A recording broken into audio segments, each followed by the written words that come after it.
Hey, hey, there is no time like the present time.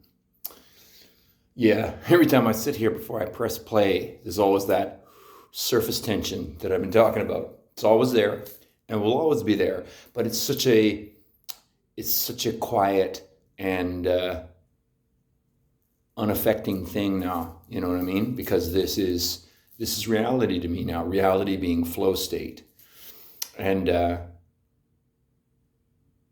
yeah, today's a big one. They're all big in their own way, but this was cataclysmic, seismic, and life changing. Let me just say first and foremost that last night was music night, and it was really, really blissful. I just got nothing but thanks. One moment in particular happened. Uh, Lots of people listened, and there was a lot of really good feelings around. The Silver Seal and the Velvet Monkey were there, and another guy came and joined us. He doesn't have a name yet because I'm not sure if he's going to be a part of our scene or not. But we were all playing, and it was really, really energizing. And at one point, this family with a young baby came by, a little baby boy in a stroller, and they were nearby and they were listening and taking pictures of things and maybe recording a little bit.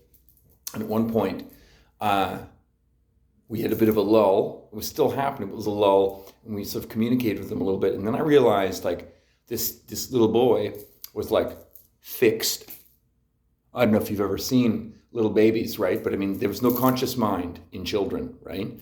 And when they're confronted by things they don't understand, and they're safe, like safe with their parents, you know what I mean? And something they don't understand, you get this look, like just what, like I call it agog, and agog is an actual adjective to describe agape is another one, like that's a feeling you get in the presence of Jesus, I think, like, oh, like you're just like you're not in a state of positiveness or negativeness. If anything, it's like that Joycean epiphany, where you're like arrested, you're stopped, and you're just transfixed. And I've seen that in a lot of times when we're playing and children will be going by, they'll just walk by like just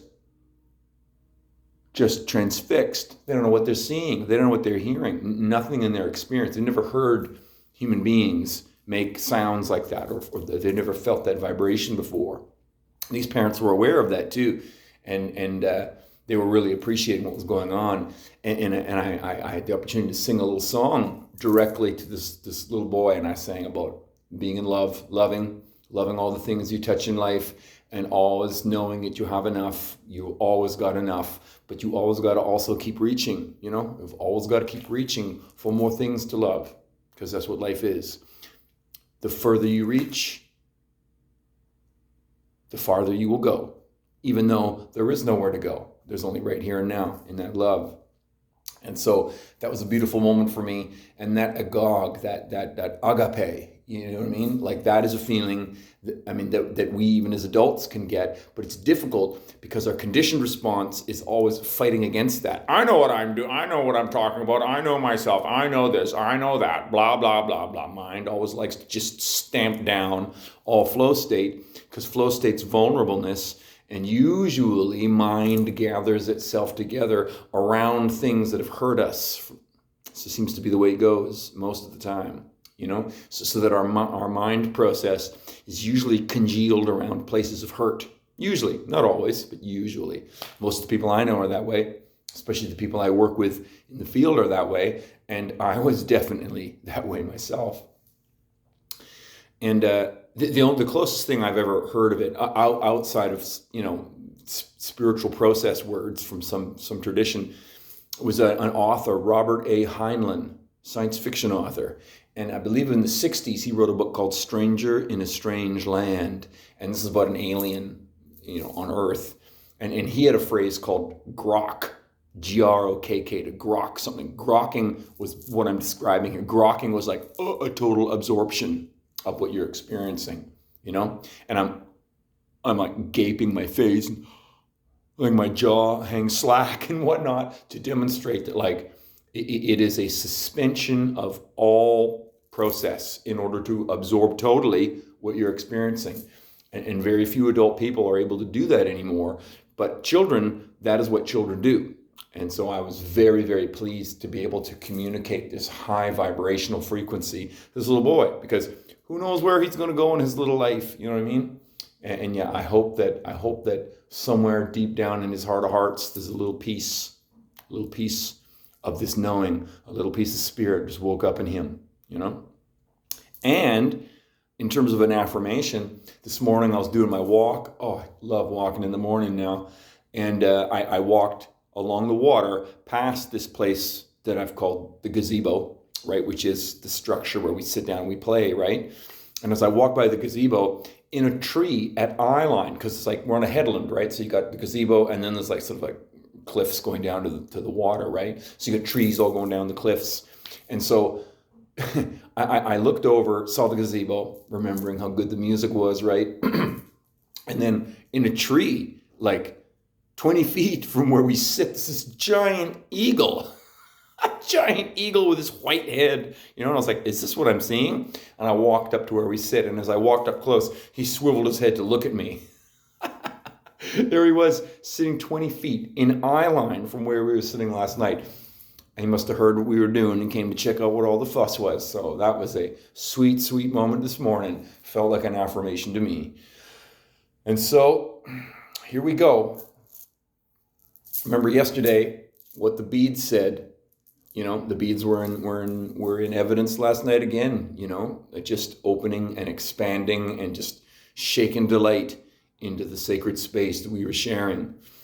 And today I'm going to talk about the next phase, which is the next phase of spirit coming into my life, spirit coming alive in my life, coming into my life, coming alive in life, arising in my life, descending in my life. You know, when I say spirit descending while I'm rising, that those up-down metaphoric pictures are how I've understood my process through Sadhguru's interpretation of the Vedic system. You know, in terms of coming up your chakras, you know, like I talked about the knock of the spirit being like anahata, you know, and that is true for me. And there is a kind of vibration that is in that experience. And yet my process lately has been physically healing, you know, my Vishuddhi and Agna, and then rising to Sahasrara, right? This part of my being is what I'm evoking now when I'm in music, you know? That's not to say this isn't involved. I'm still hearing things, but these are the places where I was very, very blocked. You know, and my healing since 2018 has been all about this tension, easing it, right? So what did happen? How did the spirit descend into my life? And how did the spirit break my mirror of self-reflection? Well, as I've alluded to many times before, I got arrested. And being arrested was part of this process of like them raiding my house, and they raided, you know, other places where the business was happening. It was an orchestrated thing that had happened over a long period of time. This was wow. It was amazing to just realize what was going on, right? And yet for me, I was just walking down the street. I'd seen the girl that I was seeing. We'd spent some time in the morning, you know, and I was in my Victoria zone here, right? And so I dropped her off, and then I'd come down to the Cook Street Village, and I was walking down the streets of the Cook Street Village, which is my neighborhood, right? And then out of nowhere, like these hands slithered up between my arms and my sides, took hold of my biceps, and I was held by people, and these people came all around me. And like, I saw my name in a paper next to two other guys, and I was like, oh my God. I didn't have any thoughts. You know, I read my rights, handcuffed, put into a car, driven down to the police station, Victoria Police Station, you know, driven underground.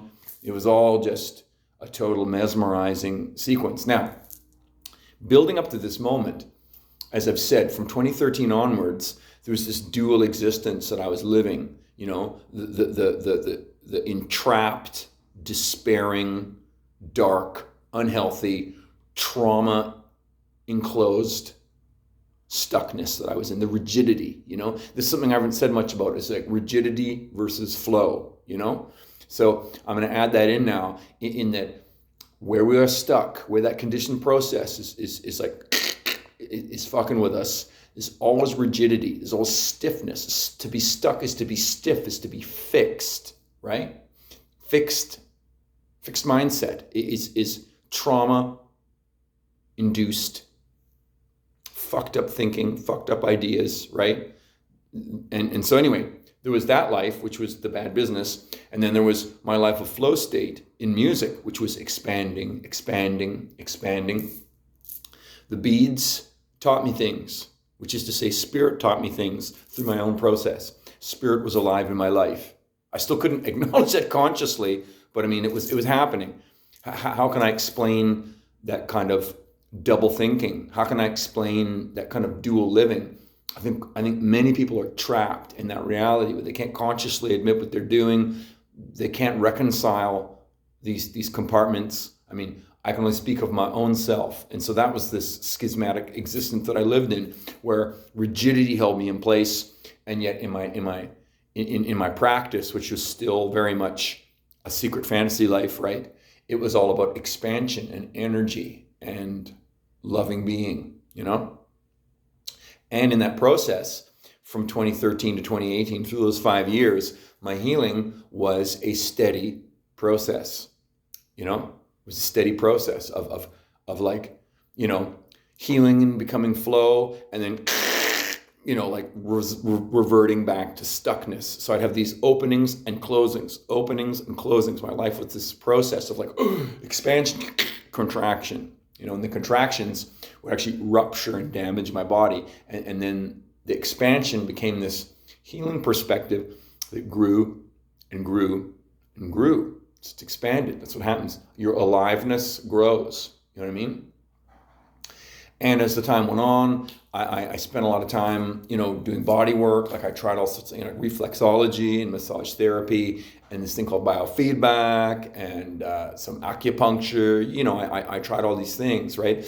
And over time, I really take to reflexology, and I really took to massage therapy. And I found a massage therapy practitioner and a reflexology practitioner who were both energy people. And so I was working on myself, working, you know what I mean? And yet, the stuckness, the fixedness, like there was no way I could let go, because every time I tried to let go, my daughter's health concerns rose up. My dad's declining health would become evident, In 2017, the condo that he lived in, that he owned, the building was doing some kind of reno, and all of the residents are being tithed almost $50,000. And so in addition to his declining health in 2017, he also needed $50,000 to stay in his condo. So right at the point I was like ready to leave, again, it's like, oh, maybe I can give you that money and help you stay in your place. You see what I mean? Like here I am trying to be a good boy. I'm looking after my daughter. I'm looking after my dad. All of my best intentions got focused through my conditioned response, right? So in other words, like if you remember what I said about the ring from Tolkien, right? Gandalf says, don't you see, Frodo? I would use this out of the desire to do good, right? And there I was using this business, which in the end was revealed to me to be mail fraud, right? And I was trying to use it to do good.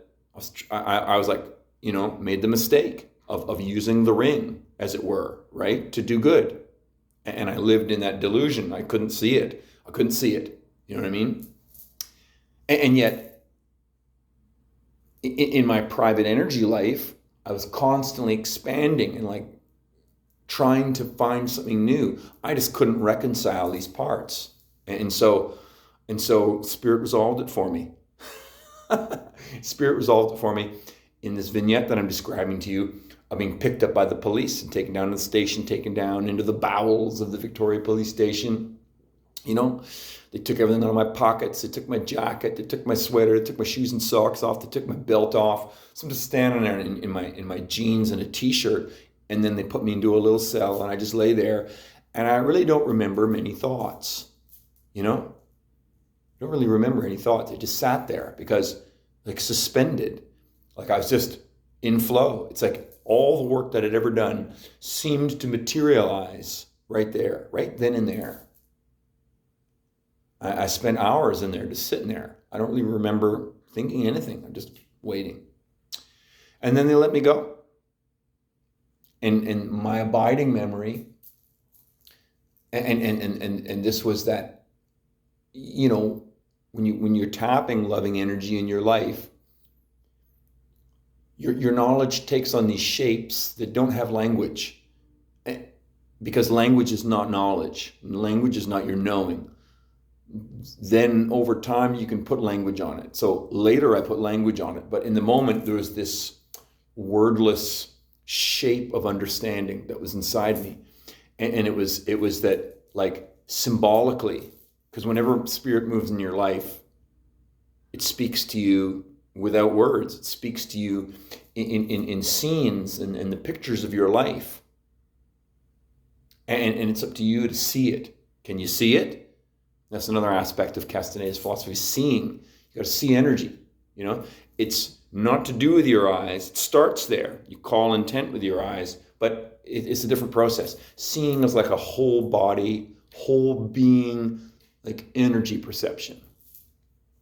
And so I was seeing at that time. I was seeing it. And what I saw was that alone in this cell was literally the embodiment of my life up to that point. That was my life of conditioned response, alone in a cell. There it was. And I was realizing that. It was total realization. It was revelation, is what it was. It was an act of revelation. Plucked off the street, instantly, plucked off the street, put into a cell, which is the exact description of the life that I had lived since I was an infant, you know, alone in a cell, locked in.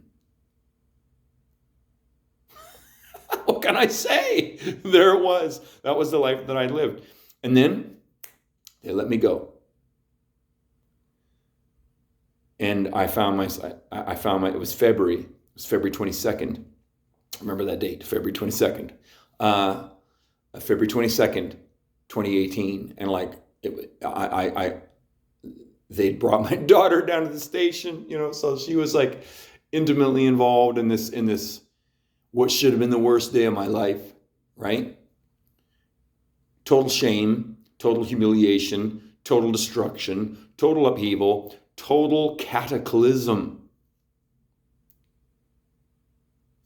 total breakage, total stoppage.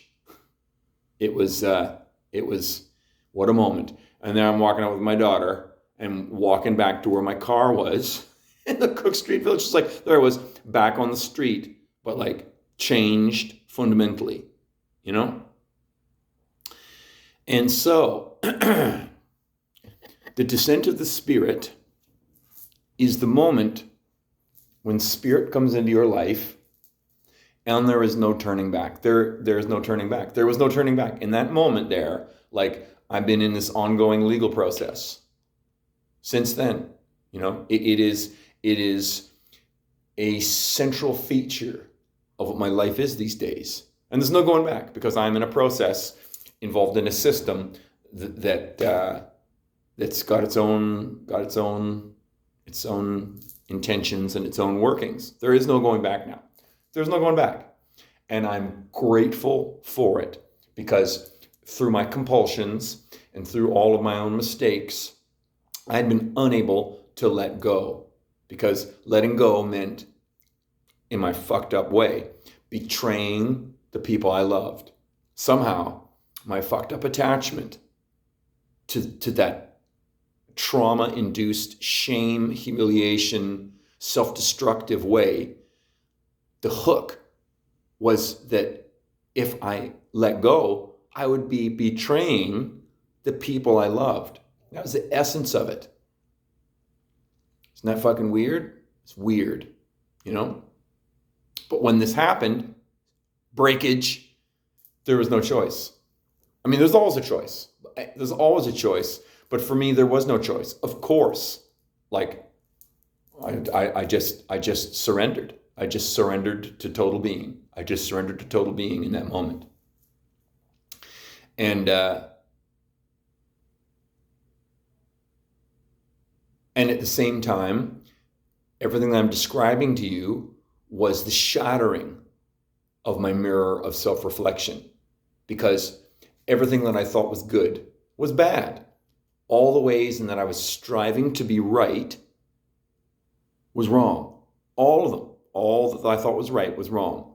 My perceived loyalty to my family, my daughter and my dad, my friends, the animals in my life. I yesterday I didn't even mention that when Ruby's mom got killed in 2014, like there was like all her animals. She had been like dog walking and boarding dogs, and she had a bunch of cats. Like there was like I think I had 5 cats and 5 dogs in the house with my daughter and me. And I felt responsible for all of them. This is when I doubled down into the business and sealed myself into it, so to speak. You know what I mean?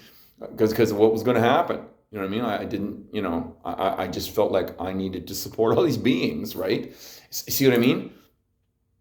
But Frodo, I would use the ring out of a desire to do good, right? I'm like, oh, I'm so thankful to have this work. I'm so thankful that I can do this work because I can keep everyone safe, you see? Not realizing that I'm sacrificing my own life. I'm sacrificing my own well-being to try and support others. And that is what we cannot do. When you do that, that's a mistake. If you think that you're helping by sacrificing yourself for others, think again. Think again. Sacrifice doesn't mean hurting yourself. Sacrifice is loving yourself inside and being devoted to other people. Devotion, which is like a river, it's a river of love. It is a flow state experience. It comes out of yourself and touches everyone around you. That is what sacrifice is. Damaging yourself deliberately because you think you're helping others, there's a mistake there. There's a mistake happening.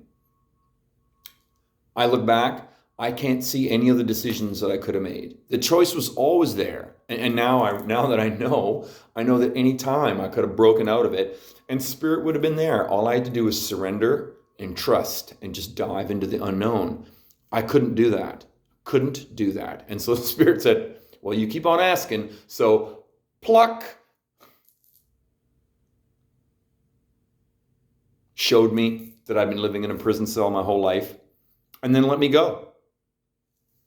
That is fucking weird. That was 6 years ago. And like the legal situation continues on, but every time it touches my life, it's like a bell is ringing in my life. Boom, and I resonate, and it's an opportunity for more integration, more growth, more learning.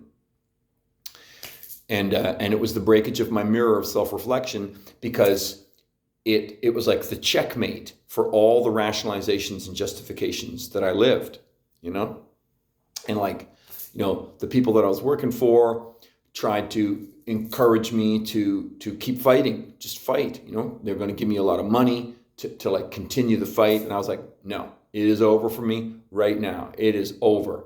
Count me out. Finished.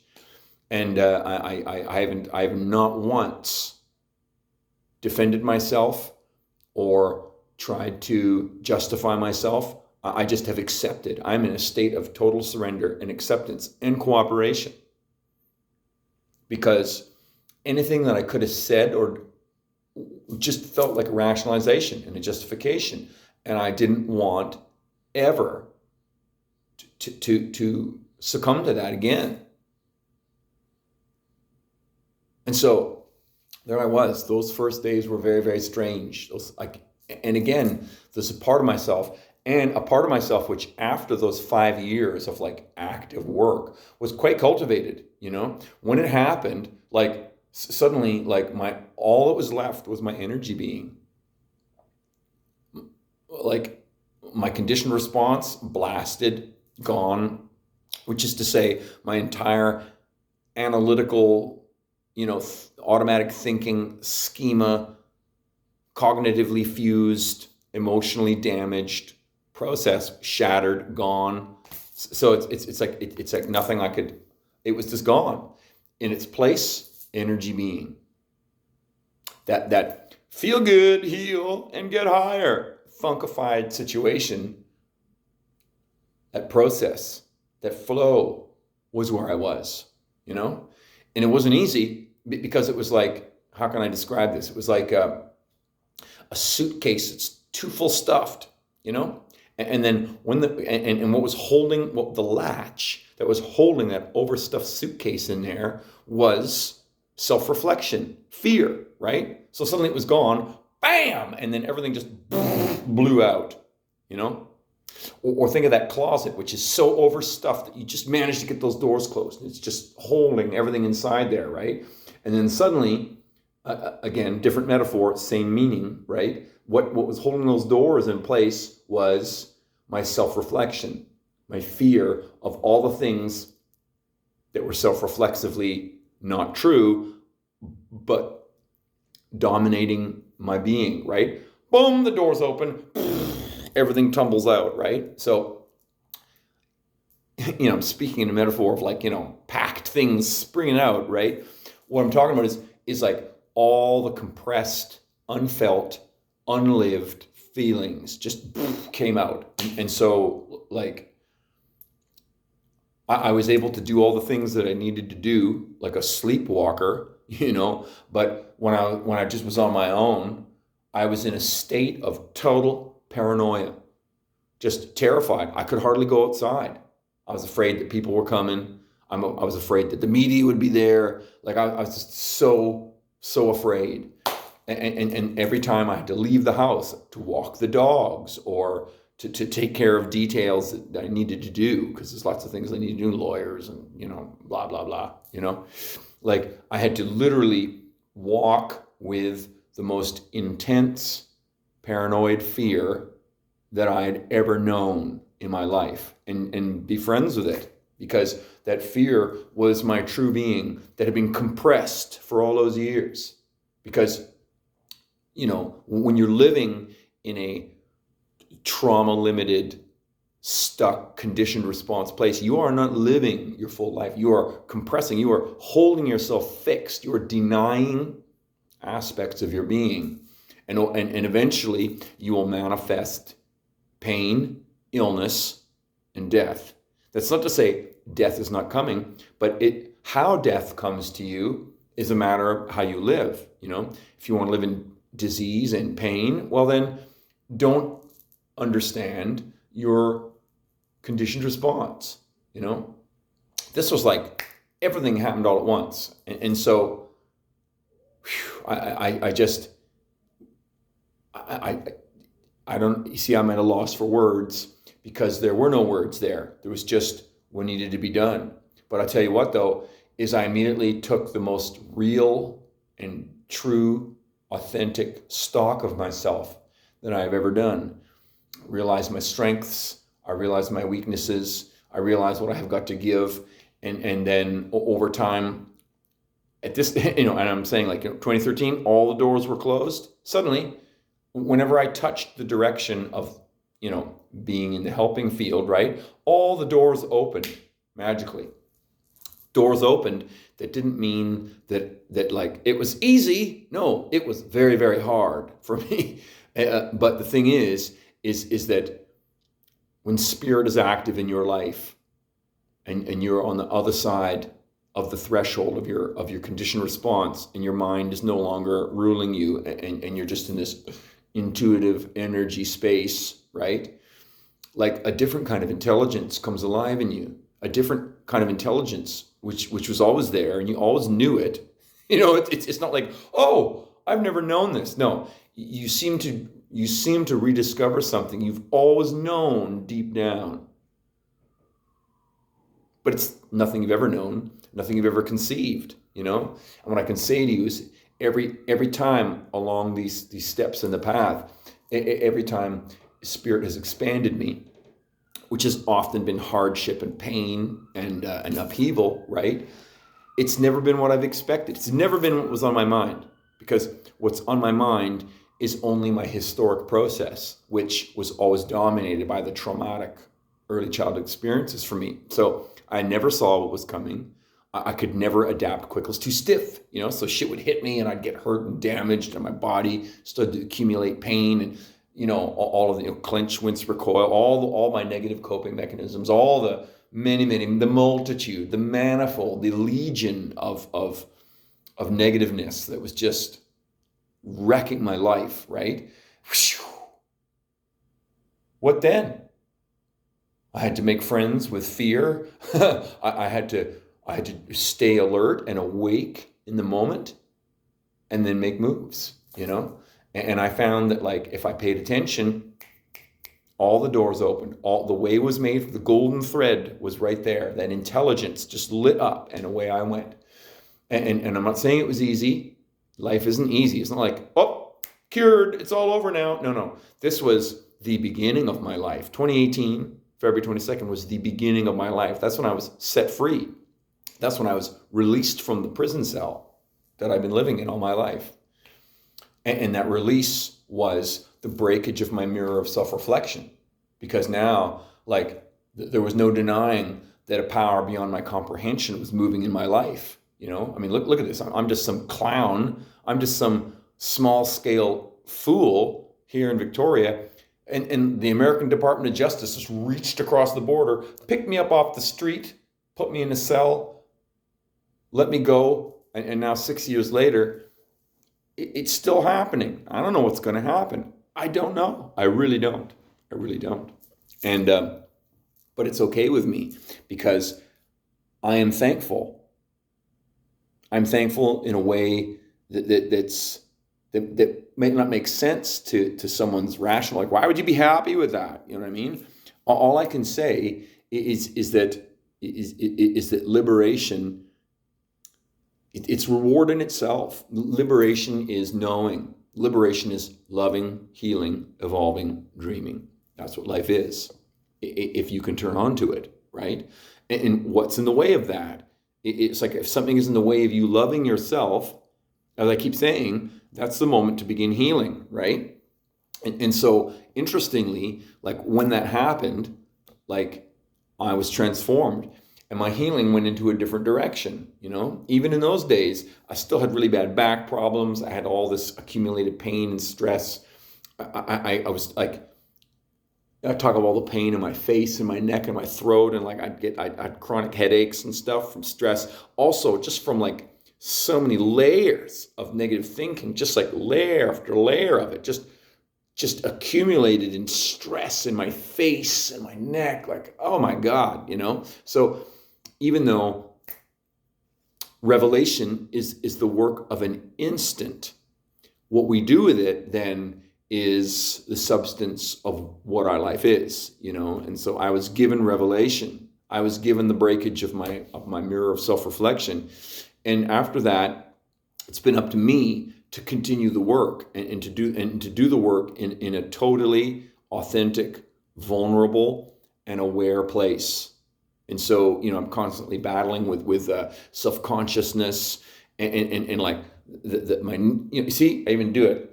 Clench, wince, recoil.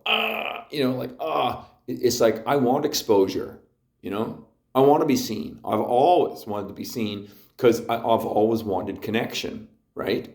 It was being around these sad, unhealthy people when I was very young, you know? It just, I don't know, it gives me a sad feeling. Like, my mom was an unhealthy person, you know? She died at the age of 48. In 1985, right? And yet her ill health didn't start there. She was like in the hospital a lot in the 70s, in Bermuda, where I lived, right? I remember her being gone for a long time. And being a child, no one told me what was going on. I didn't know anything that was going on, you know? My mom was just gone for like 6 months at one point. She had a total hysterectomy, you know? So physical problems, you know? And what I know, what I can tell you, is that when you begin manifesting really bad physical problems, like it's not just, oh, genetic problems, you know, it's just your predetermined materialistic fate. No. We are an ongoing physiological, psychological, emotional energy process, and how we are living all those aspects of being manifest in health or ill health. And she was a very unhealthy woman, and I don't think she was a happy woman. I don't think they were happy together. I don't think my dad was happy. I don't think they were happy, and I don't think they were able to be happy with me. And so I passively absorbed these extremely unhealthy ways of living, and I actively absorbed, I think mostly from my dad, because he is an abusive character. And an abusive character only because he was abused when he was little. You know what I mean? He was a man who I made eye contact with once in my life. And only at the end of his life. You know, I was around him when he was dying. I helped him to die, actually. And there's a lot of vignettes that I'll describe in another post about him dying, because it was also, Spirit was there. And his death scene in particular, and many of the moments that we shared together were meaningfully true as a way for me to know what our life had been together. You know what I mean? And so oftentimes these days when I talk to people, right, especially people who got like a robust set of like healthy family relationships, or even unhealthy family relationships, but they're present, you know what I mean? Like this is this space inside of me. When I sing, I call it the far dark horizon inside of myself, which is to say, I just don't have any of those connections, you know? And the only connections that I did have were all very negative about me, you know? And like with my dad, like my mom died in 85. She never knew me. I never knew her. Like just, you know, trauma upon trauma, right? With my dad, like, he never had a relationship with me. He never looked me in the eyes once. No, he did one time within 6 months of him dying, right? Before he died. It was one of those nights where I was helping him out. I'll tell you another time. And like, I looked down and looked into his brown eyes and realized, oh, there you are. For the first time, the first and only time in my whole life, I made eye contact and really felt that I was in touch with who was in there, who was always turned away. Always. And this is the person who was like, you know, in charge of my growing when I was little, you know. I think I could have been a resource to them if they'd helped me be myself. If they tried to reach me, you know what I mean? Instead, you know, the sad tumult of trauma and unhappiness and misery and stuckness and fixedness that has taken me all the decades of my life to recover from, and which was only made evident through Spirit's increasing presence in my life. And another thing I want to say about that is that Spirit's touch is very gentle. It is gentleness incarnate. And so conditioned response is violence. And by violence, I mean resistance. You know, when you're stuck in your conditioned response and you're trying to protect yourself, you're trying to survive a trauma experience. You're trying to survive. And so you're going to violently oppose what's going to hurt you, right? And yet, Spirit can never approach you when you're in that place, you know? That doesn't mean you're not going to die. Of course you're going to die. You're just going to die in pain and misery, right? But when you can heal that, right? And you come to your own love inside, you realize that like, whew, whatever bad things happened, it's not right now. And I can be in love right now. And there's a gentleness there. And it's in that gentle and receptive state when Spirit will arise in your life. Now, in my music is high intensity, high energy, you know, a lot of time it's got this really loudness to it, right? And yet the heart of it is like gentleness. It's like the sweetness of tone. And so what I notice is that every time this legal situation, you know, I'm involved with like cops and lawyers and prosecutors. I've talked to all sorts of people and been in the room. You know what? Gentle, kind. How can I explain it? God knows what they'll probably think I'm an asshole. Clearly I was an asshole. You know what I mean? I didn't mean to be. I'm sorry that I was. I truly am. And yet I don't see any other way I could have been. Like as awful as this experience has been, it has been the liberation of my life. And the only awfulness was what my conditioned response would think about it. Now that I'm in love with my life, I was always in love with my life, just unable to express it. Now that I'm in love with my life, it doesn't matter to me. It doesn't matter to me anymore. What matters to me is the moment that I'm given, this moment that I'm alive, this moment that I'm here. And I find that when I am attuned that way to my loving being, and I'm loving, healing, evolving, dreaming, that there's an intelligence in all things. And it guides me to make the right choices. And I keep on making the right choices, And by right choices, I mean choices which seem to expand my spiritual energy perspective and continue my healing journey. I say healing journey because that is the mode that I experience the most when I'm in the field with people suffering from the mental illness and addiction. It's always like an oscillation between, are you all right? Well, that's, loving, healing, right? Seeing what happens, right? But having a little bit of time off, loving, healing, evolving, dreaming, I've been healing myself, talked about my face. Last night, it was probably one of the most blissful music moments because I've been doing so much work, and being here with you and sharing this all with you is more work because I'm present with you, You're looking at my face, so I'm describing all these things to you. I'm present with you, vulnerable with you, I know that if someone decides they don't like what I'm doing, they're going to tear me apart. Maybe life's going to tear me apart, Go ahead, tear me apart because I'm ready, I'm the one who's got to die in my own life. And I know that death is merely how Spirit's presence is to us. So all we can know of Spirit is death. Spirit is our connecting point to death. It's our connection, right? And now that I know that, death isn't a fixed point. It's not a fixed state. Death is a dying. I started dying the moment I was conceived, right?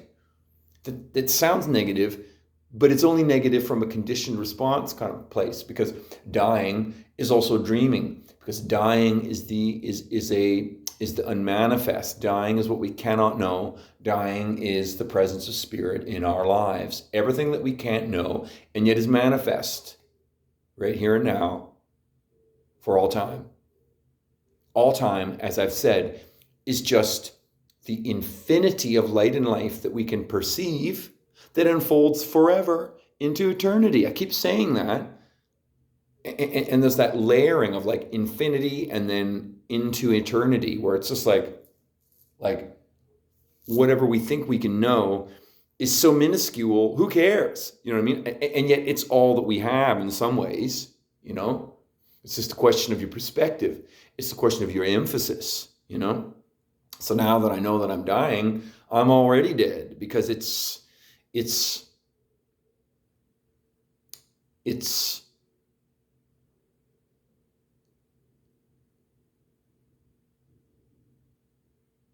surreal. I mean, because we fall asleep at night and it's like suddenly we just lose consciousness, right? And for me, my work right now is to, just like I learned with the beads, to be awake in the groove is to wake up in flow state, is to be dreaming awake, And the change in breathing happens. You can feel it. Oftentimes when I'm watching Sadhguru, for example, he's sitting there, he is like asleep, but awake, Someone will ask him a question and you'll hear him like, you can hear his breathing change, because it's like he's just deeply asleep, but awake at the same time. And this is one of the states of spiritual process. is to be asleep while you're awake, and to be awake while you're asleep, which is to be simply conscious and in flow state, in energy being. You think, well, if I'm awake all the time, I'm going to get real tired. It's different. That's what mind says. This is not mind's party. Mind is got nothing to do with this. Mind is only a passenger in this energy journey that we're in. And I can say, February 22nd, 2018, my mind was broken to pieces, rubble, gone. And then whatever it is, it just took its place as a passenger on my journey, and now is my poetic being. Remember a couple of times ago I talked about Spirited Away by Hayao Miyazaki. This character called No Face, who's a spirit who's like lurking outside one of the spirit places, and the heroine, out of kindness to the character, lets him in to the spirit's house. And this weird, fascinating process happens where like this no-face character sort of materializes this fake gold. And whenever someone succumbs to the greed of wanting the gold that this thing is creating, right? He eats them and he gets bigger and bigger and more distorted as a metaphor for some kind of unconscious conditioned response process. And having no face, by the way, no presence, I don't know, as a metaphor, as a figure, it really moved me because that's how I felt, in my own life. I felt that somehow the promises, the fake gold of continuing on in that business kept me going in. And every time I would continue on, I'd become a little more distorted and a little more distorted all along the lines of the conditioned response. I created a path that was shameful. Why was it shameful? Because shame was the only thing that resonated with my conditioned response. So of course I created that because that was how I lived, right?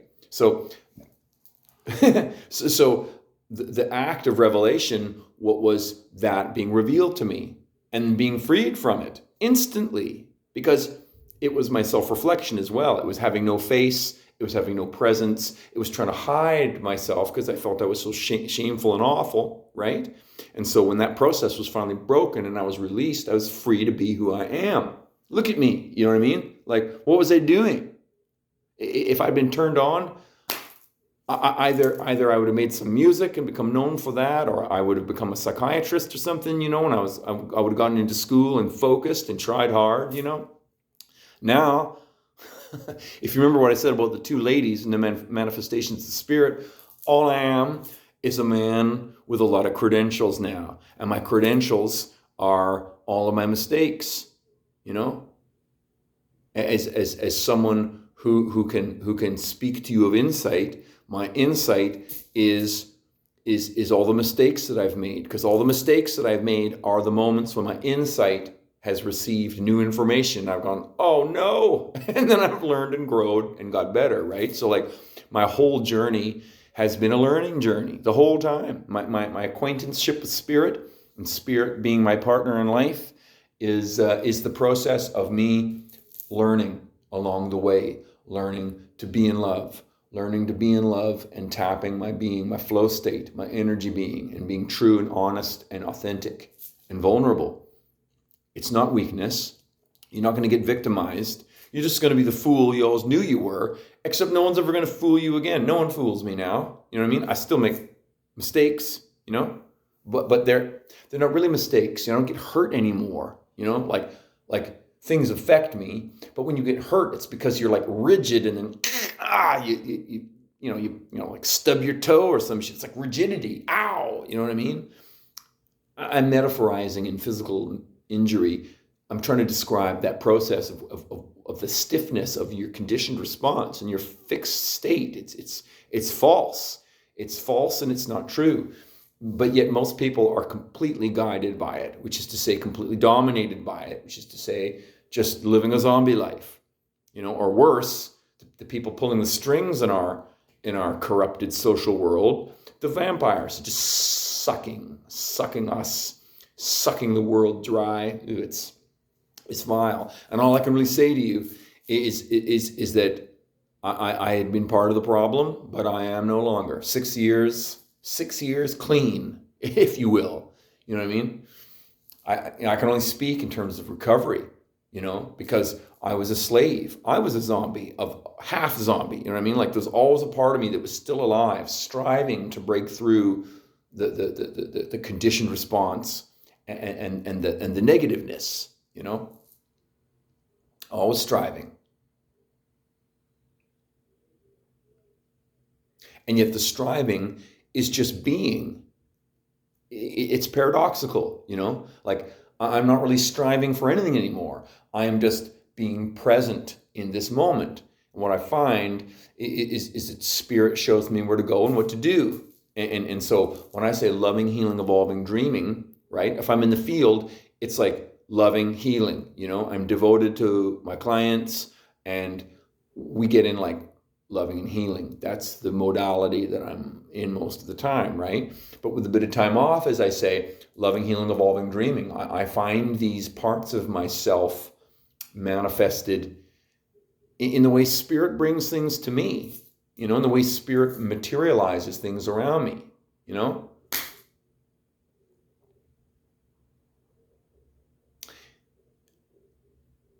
And I said that date, 22nd of February. Well, the reason I'm off work right now is because, I work in a field where, you take criminal record checks, they're very careful for who gets around the vulnerable people. And thank God for that. Be careful, right? So someone decided to like look into me, right? Because I'm doing work that's getting attention because I'm a healer and a helper. And so I have a very positive impact on clients, a positive and rare impact, because very few people are actually devoted and in their own active process of healing, Because if you're working with people who need to heal, your best intentions don't matter if you're not healing yourself, because your process of healing, your process of being loving, that's what you offer to someone who needs help. And so for me, my own healing journey is my offering. My own loving, healing, evolving, dreaming journey is the substance of what I offer to clients. And we discover amazing things together, right? So anyway, I'm doing this work, and I'm doing work which is getting noticed because it's unusually positive and good, right? So finally, after 5 years in the field, someone finally decided to research me and found out that, I'm this horrible person who'd been involved in mail fraud. Oh my God. And so I had to get taken away from work because I didn't know what to do. I don't know if I'll be going back to work there, you know what I mean? It happened on February the 22nd.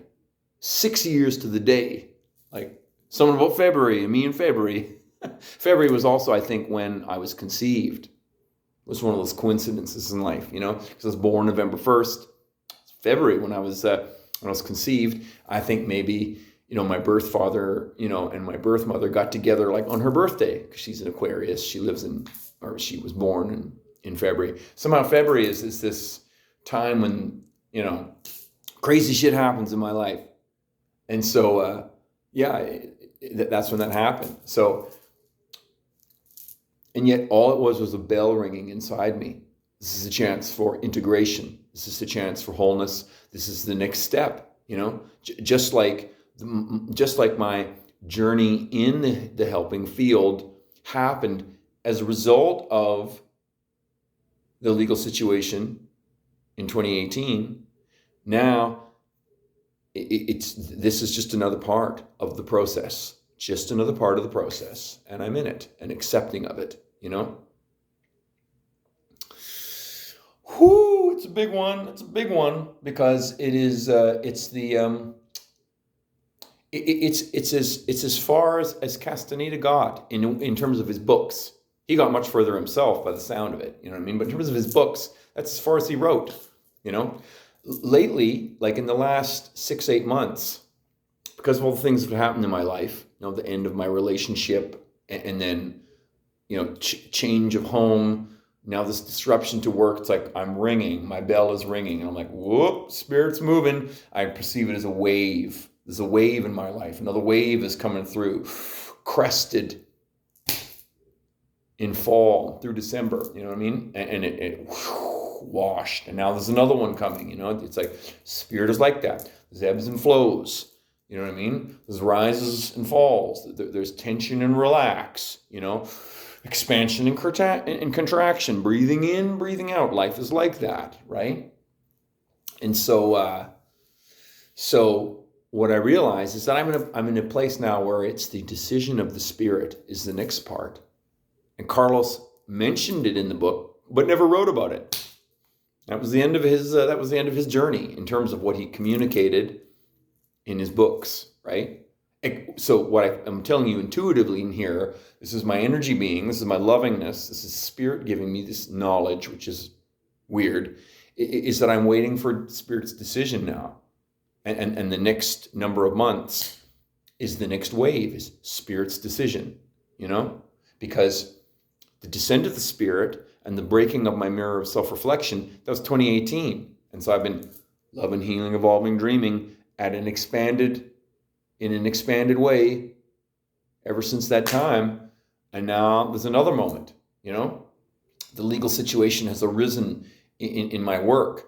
And I've always talked about it to people who know me, right? But I haven't really shared it much with my colleagues at large because of the stigma, just sheerly the stigma, right? And for me, doing the work is more important. And so I've done the work, and through 5 years, I've demonstrated my value. And even though this has happened, it doesn't preclude me from being valuable. In fact, it is the thing that makes me appear to the people with the mental health issues and the addictions issues, I feel a kinship to the people who are struggling. I feel a kinship to the people on the streets because I wasn't raised right. I was raised wrong. I didn't learn a thing when I was a child. I went into the adult world in my 20s and I knew nothing. In fact, the only information that I'd taken in was that something was dangerously wrong with me, and so I could never live my own life, I didn't know how to care for myself. I didn't know how to love myself. I didn't know how to be in relationships. I didn't know what work I should do. I didn't know anything.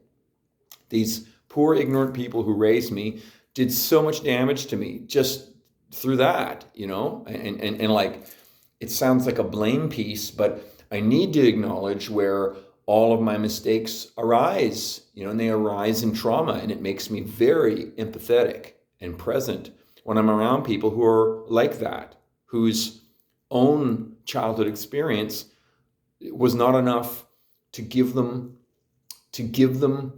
a perspective to help them not succumb to mental illness and addictive issues, which is to say compulsion arising from a trauma-induced breakage from self and being, right? Which then people try to cope with by compulsively getting involved in things in the outer world, which we call addiction, or things in the inner world, which we call mental illness, These are the two dimensions that unhealthy process manifests, and it's compulsive, And I was a creature of compulsions for decades. So it gives me an insight into what people are going through. And when I'm with clients, they know I know.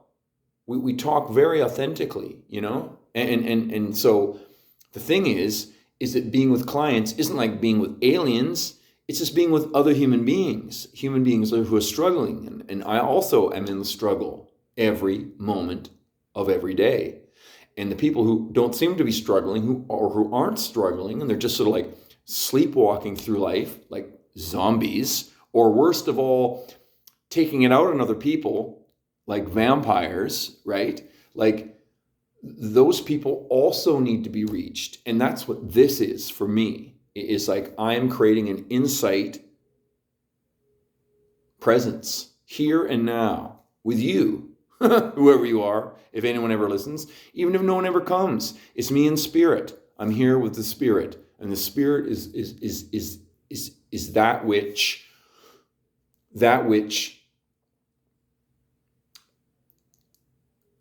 spirit is that thing whose unmanifestness somehow draws me into the situations which are most fulfilling for me. Loving, healing, evolving, dreaming. This is all of this right now because, as I've said to you before, life is a temple of dreams. This life is a dream. When you realize that you're going to die, like you fall asleep at night, like it's like it's a mysterious process, you know? With dying, right? Like, how are you going to know when you're dead? How do you know? Like, I don't know. See, you can't really talk about it. It's a threshold which none of us understand about. No human understands about death. And people who tell you that they know what's coming after death, they're fucking liars. No one knows. It is something which just is, and is coming to all of us. There are no survivors. And interestingly, this is something else I've learned lately, it's the people who think they're going to survive who are most at risk. Because my own trauma-induced fucking sickness that was inside of me, it was all about surviving the trauma, surviving. You think you're going to survive, and there's immortality in that. You are dislocated from yourself and your being, and so you've got no idea you're going to die, even though you do deep down. But you're constantly resisting that thing. You know, you live in fear of change. You're in fear of transformation, fear of death, ultimately. You know, which is the ultimate trauma. You know, fear of trauma is put into perspective when you realize that death is the only real and final trauma that all of us must face. Every other trauma is like, I mean, trauma is real, and I just thank the spirit that I haven't been in worse situations, because, you know, some people go through worse situations, and then, well, where do mentally ill people come from? Where do people who succumb to addiction come from? There are people who've been through worse, and this is how they cope.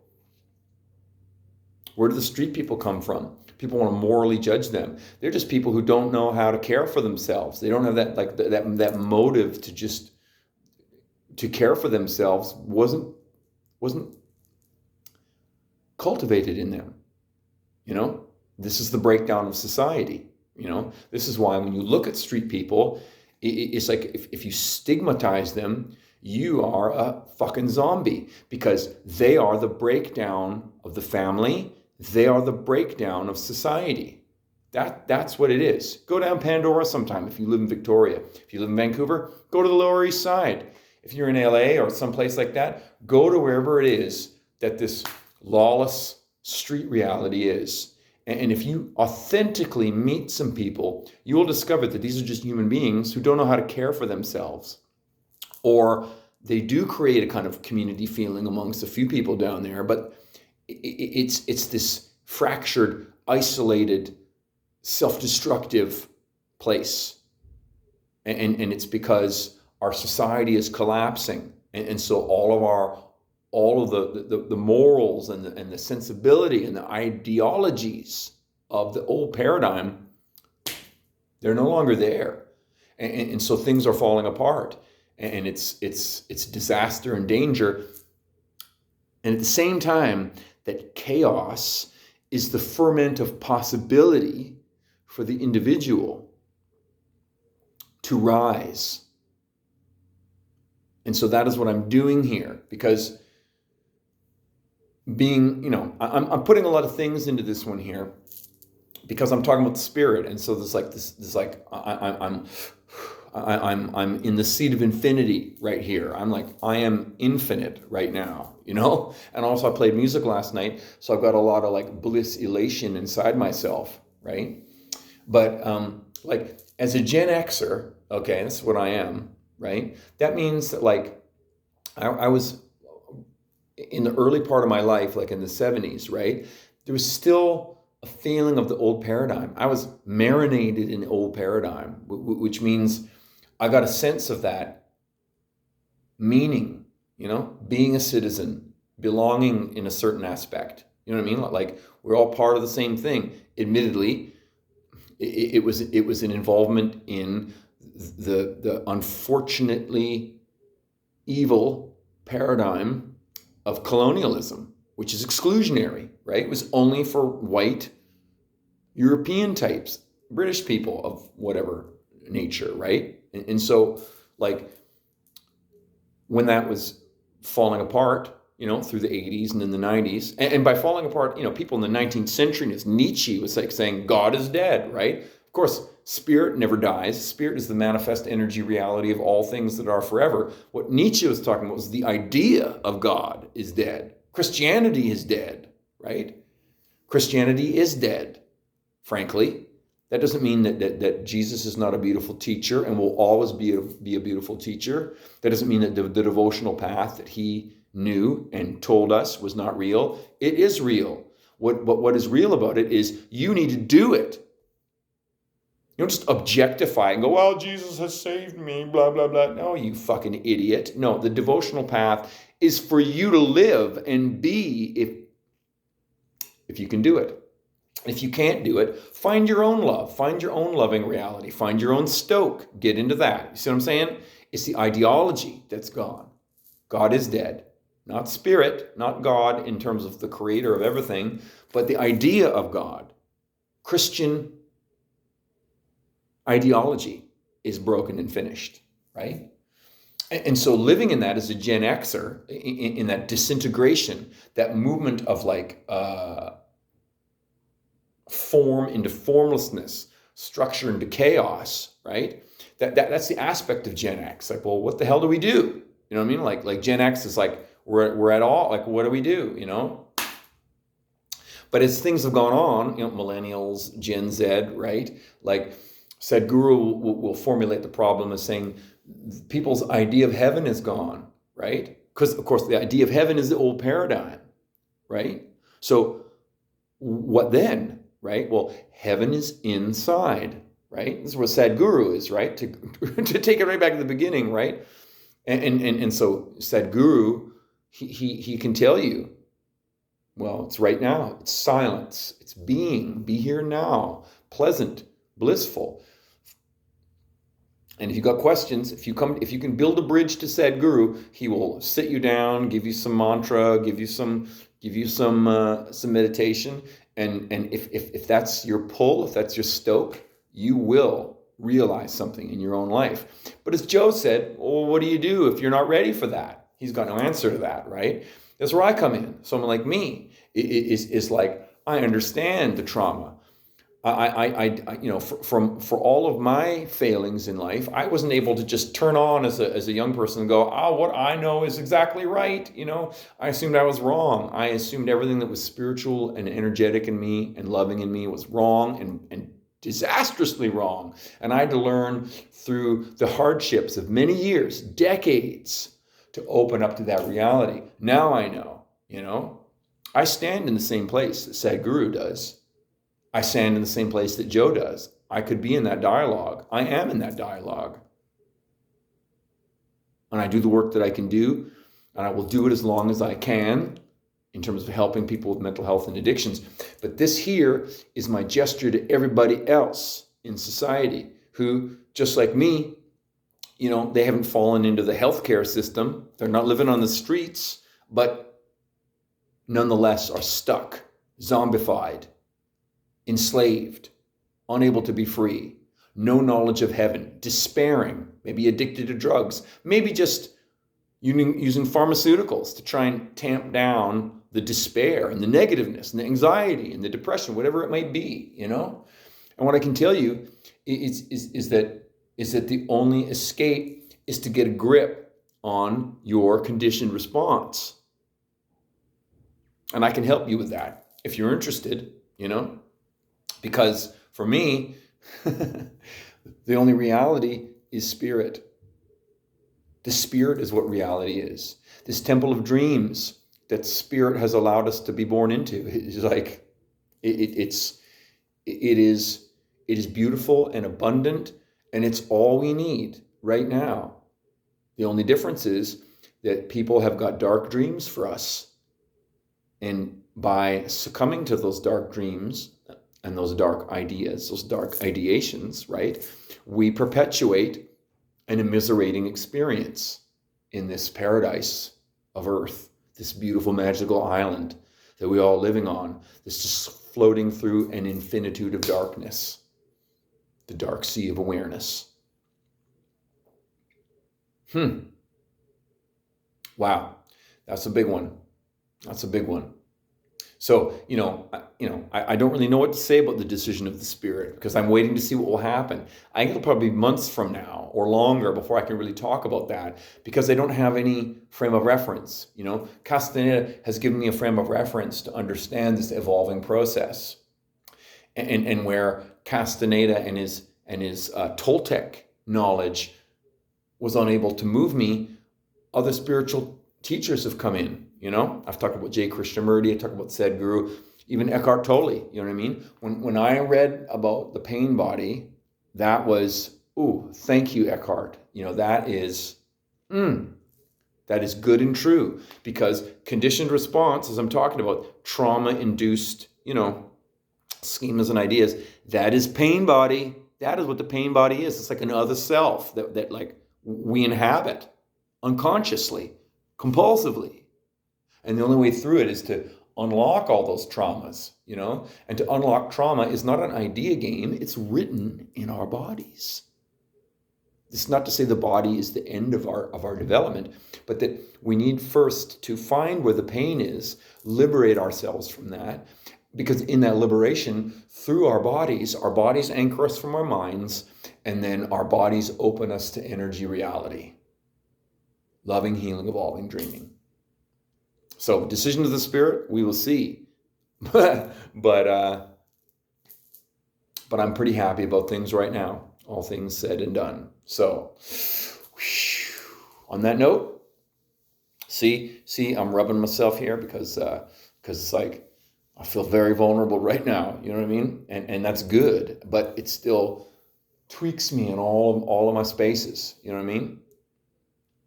So.